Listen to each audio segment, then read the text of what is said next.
Okay, today we are going to discuss almost the final topics of our study. It's about the new media and how it changed international journalism. Unlike the everyday discourse upon the new media that uh, what do we do on social media and whether Twitter is important or Facebook, we are approaching this topic from a different perspective. There are two main themes that are involved over here. One of them is how was the world portrayed before the advent of information technology and the new media, and how did that change everything. We have talked a lot about how the world was before that. Uh, as we saw that basically it is about the powerful nations in the world who control the whole media and also the political happenings around the globe. Their interests are safeguarded through the media in which they invest and own. And despite the fact that we talk a lot about neoliberal economies where individuals or institutions, like private institutions most of the time, in a developing or third world country are also of interest because they have some contact with the big multinationals and other powerful organizations in the Western countries. The control and the narrative is simply where it was before. Now, we have discussed it earlier that the image of the West is what we say erratic, dramatic, and what we call uncomplicated surprise. Those are the three elements that we look like. It's an erratic world out there outside the Western world. We discussed the idea of the colonial baggage that the Western journalists and media organizations and also the governments look at countries, post-colonial societies mostly, and even if they are not post-colonial societies like Afghanistan, still they are looked at from within the same frame. So these countries are considered to be erratic. These countries are considered to be interesting, and these countries are also considered to be unproblematically surprising. Like there are surprises, there are things that you don't know, but these are always so oversimplified. And also we see that over the years there is the time or space given to the developing world countries has not decreased that much, but the narrative has changed. Like we see travel shows, like a Western individual coming to Pakistan or India or any place else, and then enjoying life over here. So if you look at the whole context, you'll see that the local culture and people and institutions serve as a background for a Western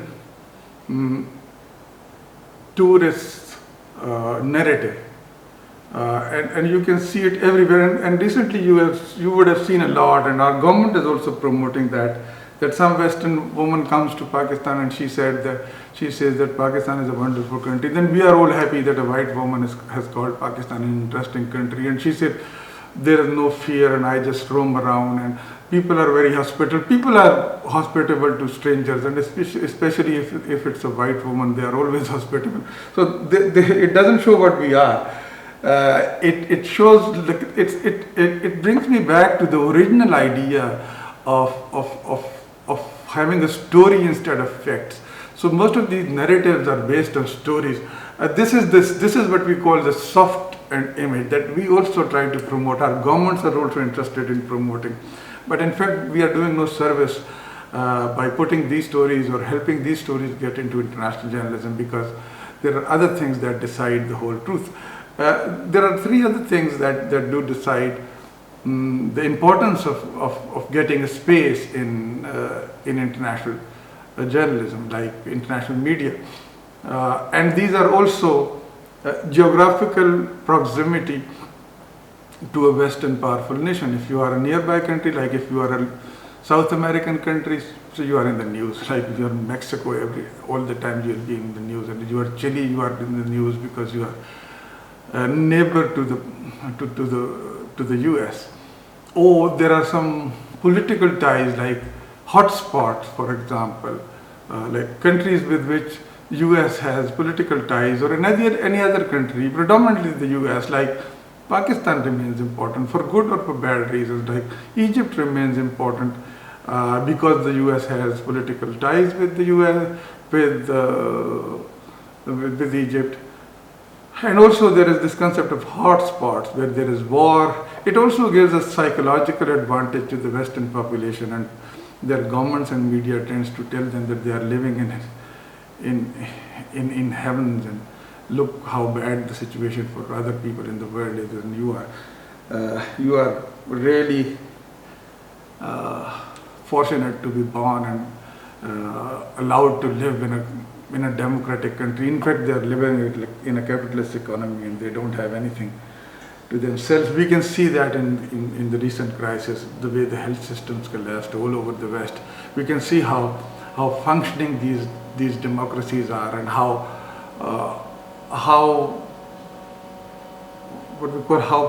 people related all the initiatives are. The whole world failed its population miserably. Then there is a trade. If a country is a trade partner to a Western country, then it's good. Then also when we're moving from one world into another one where there is competition, there are local voices, and you will see a lot of celebrity movement, like you see the recent visit of, I don't know, of Prince William and his wife Kate. I don't know which Dutch and Duchess they are, but still. And you see all these are kind of, it's an image of a Western celebrity coming to a former colony, and the memories are revived and everything, and all these things are like this is how basically the image of the West is kept up. And then there is also the problem with all these things is that the developing world is not shown the way you see the US, for example, or England. You see every news, but here you don't see that. And most of the time what you see is episodic coverage of these countries.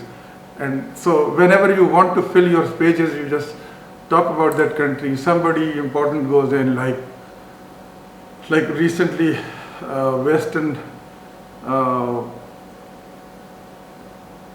showbiz celebrities going to Saudi Arabia, and there was a lot of controversy, but still Saudi Arabia was in the news. Saudi Arabia always remains in the news in recent times. Then there is humanitarian coverage also, and I already said about this, that humanitarian coverage is most of the time done within the context of some Western people or organizations bring order into chaos, and their humanitarian efforts are the way the media displays them. So, but there is another aspect to it. If there is no Western self-interest involved in a region, even humanitarian aid will not get coverage. Like, how much do you get about Ethiopia right now? How much humanitarian work is going on?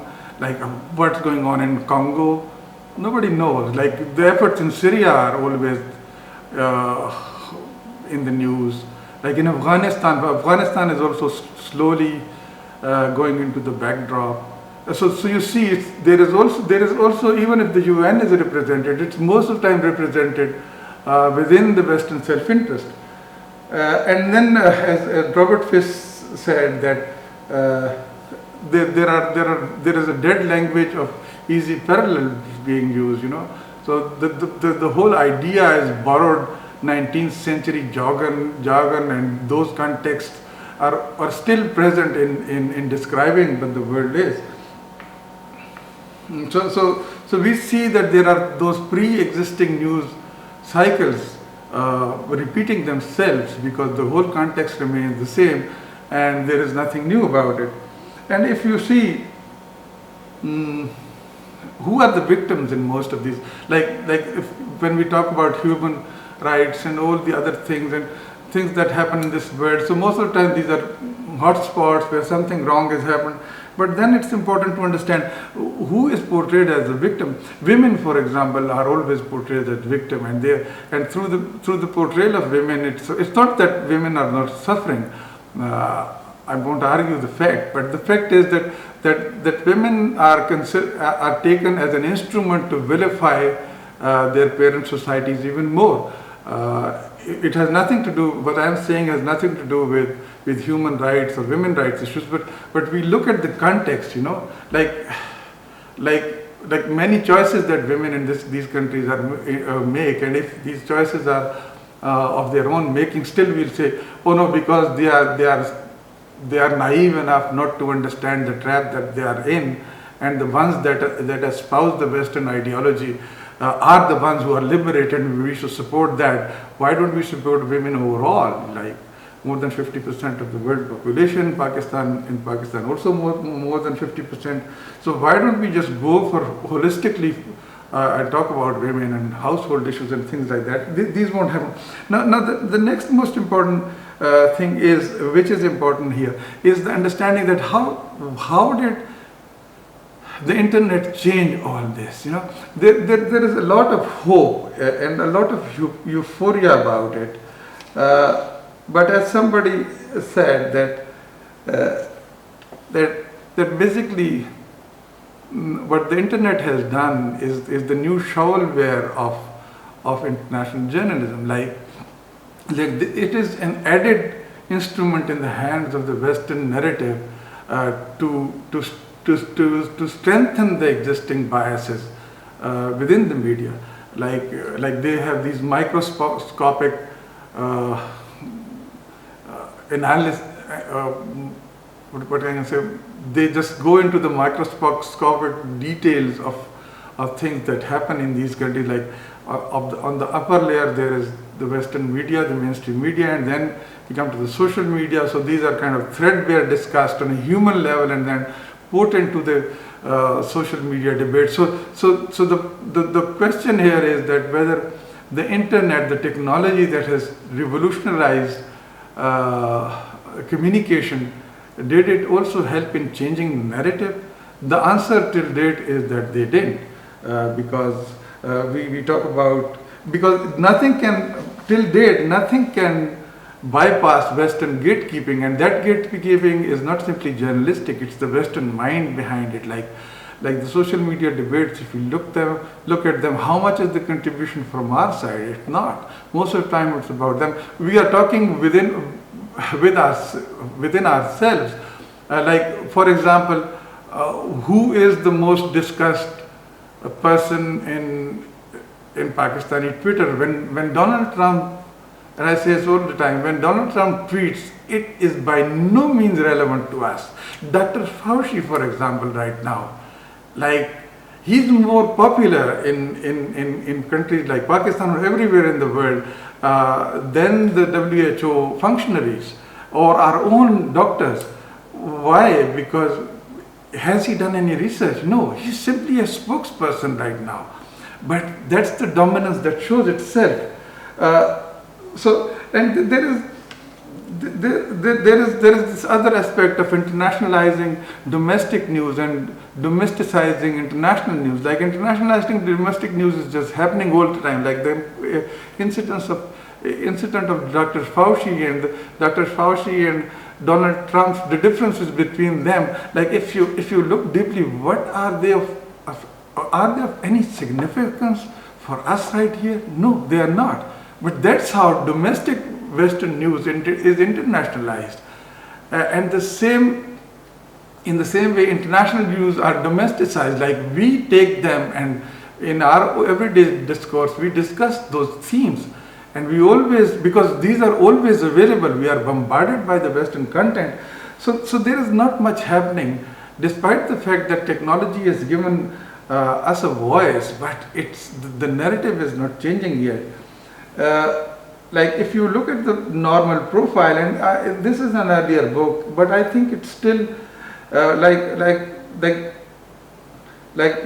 a common social media user, as the book says, is a male, college educated, 25 to 45 years old, married, and earning above average living. And I might not agree with the rest, but the last point, you see this middle class bias that spills through every social media platform. And that's dangerous. Most of the time it doesn't really give us a real picture of what's going on. And what happens, like everybody is talking about self-isolation and why can't people self-isolate. I really liked Azizullah Khan's recent article where in a small house, in a 5 small room house, 11 people were affected by coronavirus because 17 people were living in this 3-bedroom house.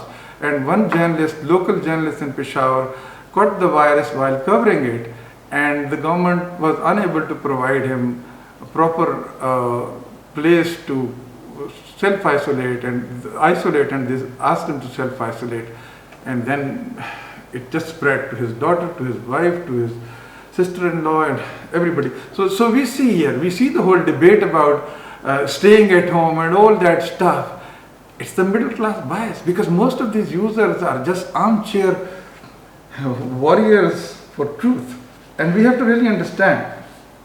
But the internet has also what we cause fragmentation, like national identities are no more that much important. So most of the time it's about whatever is being said on the internet, and not people really don't like reassessing their own identities within their own countries, because they think that they are part of a larger global debate, which is not true, because this is not a global debate. It's a Western dominated narrative. It's a supportive narrative to the mainstream narrative. And if you lose your identity to that, and you prize yourself in having a global identity, you are wrong, because you are not part of the global debate. Your voice is not equally being heard. So the crux of the matter is, I'll just finish it at this point, that whatever we say on the social media, and we think that our movements are being successful, we should keep in mind that the narrative remains the same. We have yet to see, we have to strategize if we want to have a developing world narrative and a voice which is possible. It's not yet there. Thank you.